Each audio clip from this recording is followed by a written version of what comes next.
Hello दोस्तों, कैसे हैं आप। आजकल हम क्लास 12 फिजिक्स का फर्स्ट चैप्टर हमारा चल रहा है। इसमें हमारा नेक्स्ट टॉपिक है एक समान विद्युत क्षेत्र में विद्युत द्विध्रुव पर बल तथा बल आघूर्ण। तो सबसे पहले हम एक समान विद्युत क्षेत्र तैयार करते हैं। हमने इस तरीके से एक समान विद्युत क्षेत्र लिया। एक समान का अर्थ है कि एक ऐसा विद्युत क्षेत्र जिसकी विभिन्न बिंदुओं पर जो विद्युत क्षेत्र की तीव्रता है वह समान बराबर। अब हमने विद्युत क्षेत्र लिया है और इसकी दिशा बाईं तरफ से दाईं तरफ की तरफ जा रही है, तो इसका अर्थ है यहां पीछे कहीं पर एक बहुत शक्तिशाली धनावेश होगा, जबकि इस दिशा में एक शक्तिशाली ऋणावेश होगा, जिसके कारण विद्युत बल रेखाएं धन से ऋण की तरफ बढ़ रही हैं, जिसके कारण बीच में एक विद्युत क्षेत्र का निर्माण हो रहा है। अब हमने इस पर एक विद्युत द्विध्रुव रखना है, तो हम एक विद्युत द्विध्रुव रखते हैं। मान लेते हैं यह हमने एक विद्युत द्विध्रुव रखा। आप जानते हैं विद्युत द्विध्रुव में जब एक प्लस क्यू आवेश को एक माइनस क्यू आवेश से कुछ दूरी पर रखा जाता है और इस दूरी को हम लेते हैं 2L। ये हमारी जो दूरी आती है दोनों आवेशों के बीच में, इस दूरी को हम 2L से प्रदर्शित करते हैं। पीछे डेरिवेशंस में हम ये बात कर चुके हैं। तो यह जो व्यवस्था होती है, हमने कहा था जब माइनस क्यू आवेश को प्लस क्यू आवेश से 2L दूरी पर रखते हैं या अल्प दूरी पर रखते हैं, तो इस व्यवस्था को हम विद्युत द्विध्रुव कहते हैं। तो यहां हमने विद्युत द्विध्रुव को एक समान विद्युत क्षेत्र पे रख दिया। अब विद्युत क्षेत्र में रखे हैं तो इस विद्युत द्विध्रुव पर हमें दो चीजें ज्ञात करनी है, एक तो बल तथा बल आघूर्ण। तो हमें दो चीज ज्ञात करने के लिए सबसे पहले हमें यह समझना होगा कि इस विद्युत द्विध्रुव के इन दोनों आवेशों पर कैसे कैसे बल कार्य करेंगे। तो आप यदि ध्यान दीजिए तो विद्युत क्षेत्र की दिशा इधर की ओर है। इसको हमने प्रदर्शित किया है कि इधर की ओर एक शक्तिशाली धनावेश होना चाहिए और इधर की ओर एक शक्तिशाली ऋणावेश होना चाहिए। तो आप देखिए इस प्लस क्यू आवेश पर जो बल लगेगा, इस धनावेश के कारण प्रतिकर्षण बल लगेगा जिसकी दिशा इधर की ओर होगी। या दूसरे शब्दों में हम कह सकते हैं इस ऋण आवेश के कारण इस पर एक आकर्षण बल लगेगा जिसकी दिशा भी इधर ही की ओर होगी। तो इस पर जो लगने वाले बल का मान होगा, मान लेते हैं वह F1 है, और इस F1 का मान जो होगा वह आवेश का मान तो हम जानते हैं Q है, और विद्युत क्षेत्र की तीव्रता है E। इसका अर्थ है लगने वाले बल का मान F1 बराबर Q गुणा E के बराबर होगा। यह सूत्र हम पहले कर चुके हैं जब हमने आपको बताया था कि विद्युत क्षेत्र बराबर होता है F अपॉन Q के। यहां से हम निकाल सकते हैं F बराबर Q गुणा E। अब हमने प्लस क्यू आवेश पर लगने वाले बल की बात तो कर ली। इसी प्रकार माइनस क्यू आवेश पर भी एक बल लगेगा, और चूंकि ये माइनस आवेश है तो इधर रखे हुए एक शक्तिशाली धन आवेश इसको आकर्षित करेगा अपनी ओर, जिसके कारण इस पर लगने वाला जो बल होगा वह इस दिशा में लगेगा। इस बल का परिमाण भी ठीक इसी की तरह होगा। मान लेते हैं यह बल है F2 और इसका परिमाण जो होगा Q इंटू E के बराबर होगा। बल दोनों की दोनों सदिश राशियां हैं, हम जानते हैं। इस बल का यदि परिमाण करें तो वो QE है और वह बाईं से दाईं तरफ जा रहा है, जबकि ये जो हमारा माइनस क्यू आवेश पर बल लग रहा है F2, इसका भी परिमाण QE है और इसकी जो दिशा है वो दाहिनी तरफ से बाहिनी तरफ है। तो अब हम सबसे पहले नेट बल निकालते हैं। हम कहते हैं द्विध्रुव पर नेट बल, क्योंकि द्विध्रुव तो माइनस क्यू आवेश और प्लस क्यू आवेश से मिलकर के बना है जो एक दूसरे से 2L दूरी पर स्थित है। इसलिए द्विध्रुव पर या विद्युत द्विध्रुव पर जो नेट बल होगा इस F1 बल और F2 बल के योग के बराबर होगा। तो हम कहेंगे नेट बल जो F बराबर होगा वह होगा F1 प्लस F2 के बराबर होगा। अब हम जानते हैं चूंकि F1 बराबर तो है QE और जो F2 है वह भी किसके बराबर है, QE के बराबर। दोनों के परिमाण तो आपस में बराबर हैं, लेकिन हम देख रहे हैं दोनों की दिशाएं विपरीत हैं। F1 इस दिशा में लग रहा है और F2 इस दिशा में लग रहा है। तो हम कह सकते हैं कि यह दोनों के दोनों जो बल लग रहे हैं F1 तथा F2 परिमाण में बराबर होने के बाद भी यह विपरीत है। तो इसका अर्थ है जो परिणामी बल होगा F वह बराबर होगा F1 का मान हम रख देंगे QE। जब F2 का मान रखेंगे तो इसको दिशा के साथ रखेंगे, तो ये दिशा विपरीत है तो ये आ जाएगा माइनस QE। QE से QE कैंसिल हो जाएगा तो परिणामी बल F बराबर हमारा आ गया 0। अर्थात इस वैद्युत द्विध्रुव पर जो नेट बल लगेगा यह 0 होगा। और यदि नेट बल 0 है तो इसका अर्थ है यह वैद्युत द्विध्रुव किसी भी प्रकार की स्थानांतरित गति नहीं करेगा, अर्थात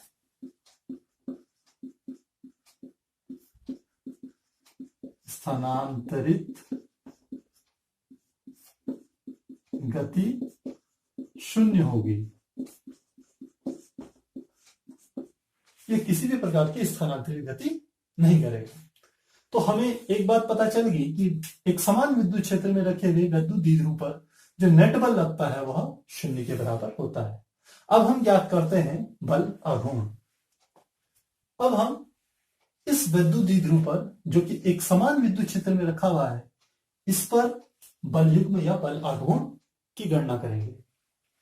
बल युग्म का क्या अर्थ होता है, देखिए ये दो शब्दों से मिलकर के बना है, एक है बल एक है युग्म। बल तो हम जानते ही हैं, बल वो धक्का या खिंचाव है जो एक वस्तु द्वारा दूसरी वस्तु पर आरोपित किया जाता है। और युग्म का अर्थ होता है जोड़ा। तो आप यदि यहां देखेंगे तो यहां इस वैद्युत द्विध्रुव पर दो बल काम कर रहे हैं, एक बल है F1 और दूसरा बल है F2। इन दोनों के परिमाण आपस में बराबर हैं, केवल इनकी दिशाएं विपरीत हैं।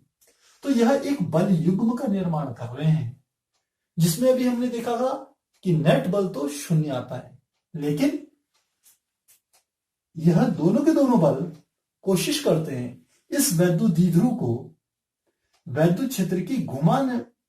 क्षेत्र की दिशा में घुमाने का प्रयत्न करते हैं। तो हम वह यही बल आघूर्ण निकालेंगे। तो हम कहेंगे बल युग्म का बल आघूर्ण, इसे टाउ से प्रदर्शित करेंगे। टाउ का अर्थ होता है दोनों में से कोई भी एक बल गुणा बलों के बीच की लंबवत दूरी।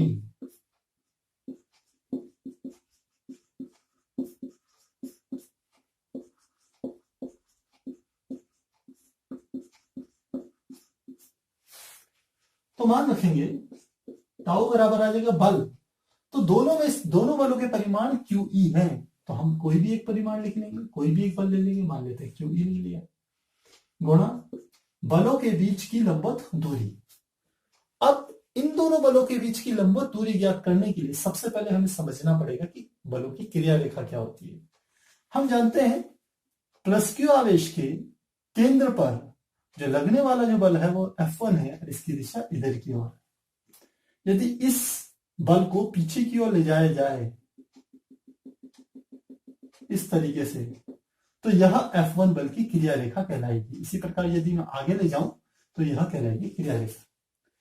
ठीक इसी प्रकार से F2 बल जो कि माइनस Q आवेश के केंद्र पर लग रहा है, इसे भी यदि मैं पीछे की ओर इस तरीके से बढ़ाऊं तो यह कहलाएगी इन दोनों बलों की इस बल की क्रिया रेखा। अब हम ये देख रहे हैं कि यह दोनों बल हैं, दोनों विपरीत दिशा में काम कर रहे हैं, बलों के परिमाण भी बराबर हैं, लेकिन बलों की क्रिया रेखाएं अलग अलग हैं। दोनों बलों की क्रिया रेखाएं अलग होने के कारण यह एक ऐसे बल युग्म का निर्माण करेंगे जो कि इस वैद्युत द्विध्रुव को वैद्युत क्षेत्र की दिशा में घुमाने का प्रयत्न करेगा, ऐसे से इस तरीके से घुमाएगा। तो हम बलाघूर्ण निकाल रहे हैं, बल गुणा बलों के बीच की लंबवत दूरी। तो लंबवत दूरी कौन सी होगी? हम इस बिंदु को मान लेते हैं, इस बिंदु का नाम मान लेते हैं यह है ए, इस बिंदु का नाम मान लेते हैं बी। हमने बी से लंब डाला, मान लेते हैं जिस बिंदु को काटता है, इस क्रिया रेखा के जिस बिंदु को काटता है मान लेते हैं उसका नाम है ओ। अब ओ पर यह जो कोण बनेगा बी ओ ए, ये 90 डिग्री का कोण होगा। तो हम यहां पर चाहें तो अलग से इसको निकाल ले सकते हैं। हम निकाल सकते हैं त्रिभुज समकोण त्रिभुज बी ओ ए से, बी ओ ए से निकालें, बी ओ ए से हमें बी ओ भुजा निकालनी है और हमें बी ए भुजा पता है 2l है। मान लेते हैं यह जो वैद्युत द्विध्रुव है यह वैद्युत क्षेत्र के साथ थीटा डिग्री का कोण बना रहा है।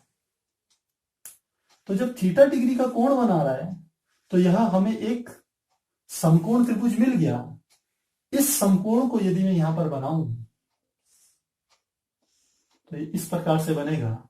आप जानते हैं यह भुजा हमारी कहलाती है कोण, यह भुजा हमारी कहलाती है लंब और यह भुजा हमारी कहलाती है आधार।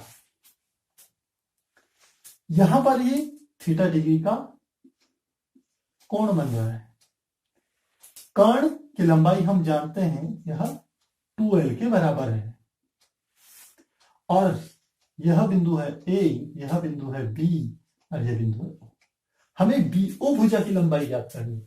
तो जो बलों के बीच की लंबवत दूरी है वो है BO। तो हमें BO यानी कि लंब का मान ज्ञात करना है। हमें कर्ण पता है, कोण पता है, तो हमें त्रिकोणमिति का वह अनुपात देखना है जिसमें लंब आता हो, कर्ण आता हो, ये दो चीजें आती। तो हम जानते हैं क्योंकि साइन थीटा बराबर होता है लंब बटे कर्ण। तो लंब का मान हो गया, लंब को हम लिखते हैं BO और कर्ण को लिखते हैं AB। यहां से BO का मान निकालेंगे तो AB की यहां गुणा हो जाएगी, तो ये हो जाएगा BO बराबर AB साइन थीटा। AB यानी कि कर्ण, इसकी लंबाई हमें पता है 2l है, यहां पर हमें दिख रहा है। तो यदि ये मान रखें तो BO बराबर आ जाएगा 2l साइन थीटा, यह हमारा आ जाएगा। अब इस BO का मान यदि यहां पर रखें तो बलाघूर्ण निकलेगा QE गुणा 2l साइन थीटा।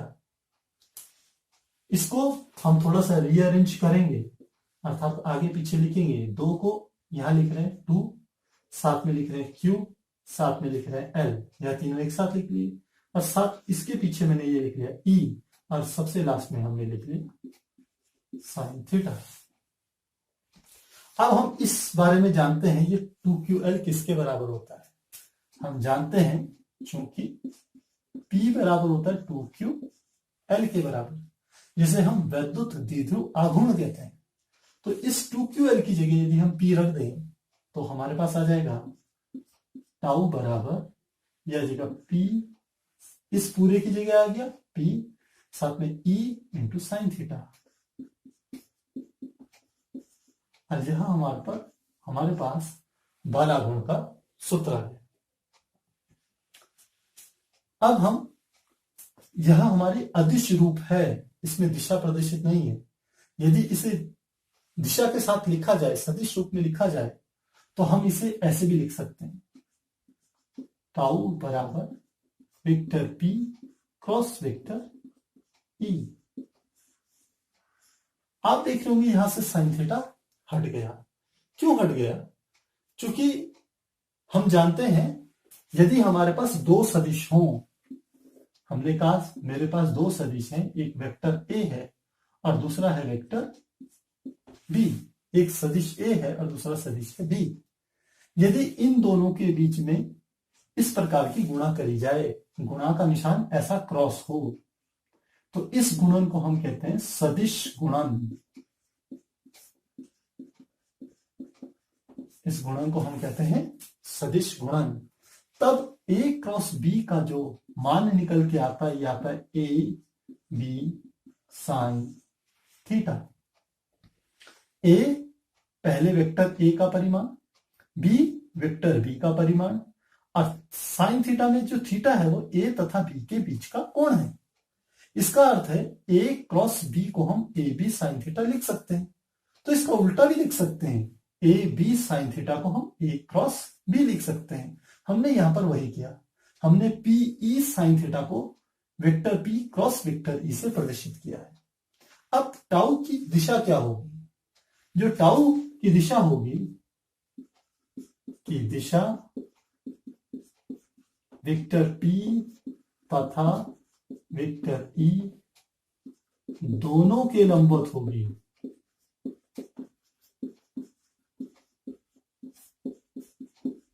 दोनों के लंबवत होगी। अब हम यहां से एक छोटी सी कंडीशन और निकाल रहे हैं। हम कहते हैं कि जो हमारे पास ये वाला फार्मूला है, टाउ बराबर P into E into sine theta, इसमें टाउ यानी कि बल आघूर्ण का मान अधिकतम कब होगा?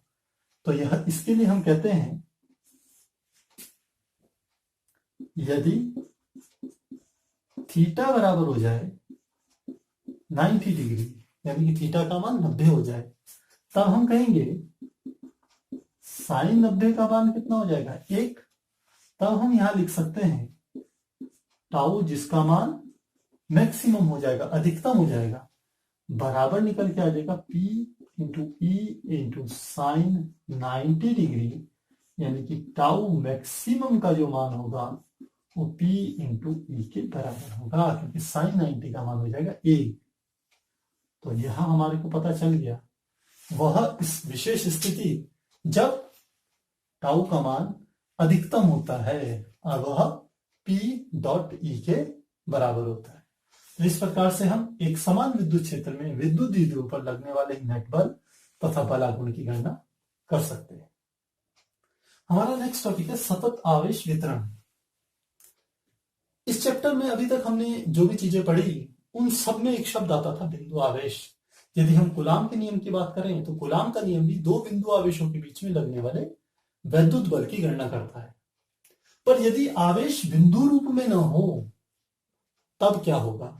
तो अब हम यही पढ़ेंगे कि यदि आवेश बिंदु रूप में स्थित न हो किसी चालक पर तो वह कैसे रहेगा। तो इसमें सबसे पहला हमारा आता है रेखीय आवेश वितरण, जिसे हम लाइन चार्ज डिस्ट्रीब्यूशन भी कहते हैं। इसमें हमने मान लेते हैं एक पतली सी एक छड़ ले ली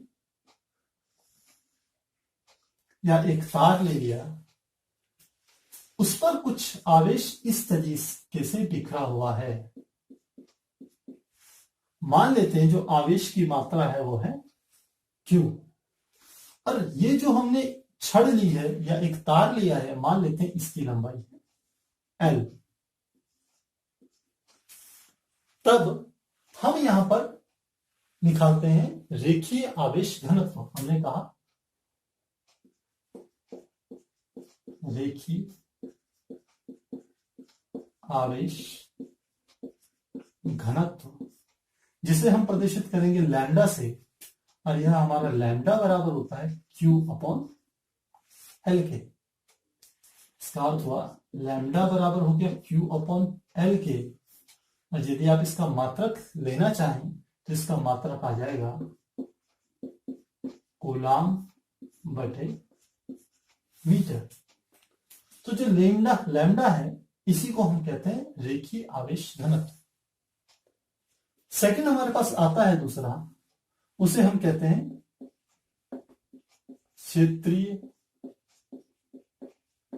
आवेश घनत्व। इसे इंग्लिश में सरफेस चार्ज डिस्ट्रीब्यूशन भी कहा जाता है। सरफेस चार्ज डेंसिटी भी कहा जाता है। तो क्षेत्रीय आवेश घनत्व हम निकाल रहे हैं। क्षेत्रीय आवेश घनत्व में मान लेते हैं एक ऐसा एक पृष्ठ है, इस पृष्ठ पर कुछ आवेश इस तरीके से बिखरा हुआ है। मान लेते हैं आवेश की मात्रा तो Q है, और ये जो हमारा पृष्ठ है, इस पृष्ठ का जो क्षेत्रफल है, उस क्षेत्रफल को हम A से प्रदर्शित कर रहे हैं। तो इस पृष्ठ के एकांक क्षेत्रफल पर जो आवेश होगा उसे हम कहते हैं क्षेत्रीय आवेश घनत्व। तो लिखेंगे क्षेत्रीय आवेश घनत्व, जिसे हम प्रदर्शित करेंगे सिग्मा से।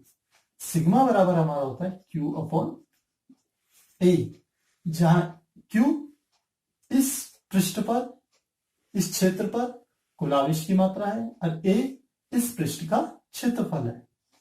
तो यहां हमने निकाल लिया क्षेत्रीय आवेश घनत्व। इसका जो मात्रक होता है वह होता है कूलाम बटे मीटर स्क्वायर। ठीक इसी प्रकार से यदि हम कहें कि कोई आवेश है जो कि किसी 3D बॉडी के ऊपर फैला हुआ है, 3D मतलब जैसे हम कहें कि एक घन के ऊपर फैला हुआ है या एक घनाभ के ऊपर आवेश है, तो हम कहेंगे आयतन आवेश घनत्व, वॉल्यूम चार्ज डेंसिटी कहा जाता है इसमें। अर्थात हमने इस तरीके से एक बॉडी ली,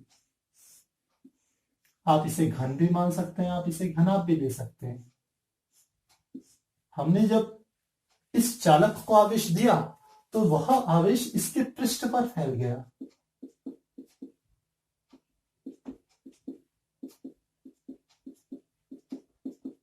पृष्ठ पर फैल गया। मान लेते हैं इसकी जो आवेश हमने इसको दिया था, मान लेते हैं वो Q है, और इस घन का जो आयतन है वह मान लेते हैं V है।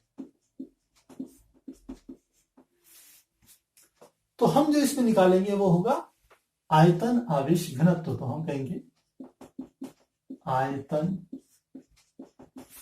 आवेश घनत्व, जिसे हम प्रदर्शित करेंगे रो से।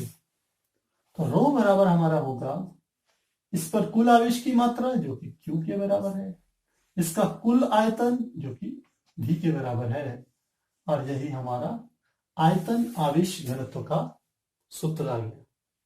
इसकी यदि मात्रक निकालें तो Q का मात्रक कूलाम, और V क्योंकि आयतन है तो आयतन का मात्रक हो गया मीटर की घात 3। तो सतत आवेश वितरण में हमने 3 प्रकार के आवेश वितरणों को समझा।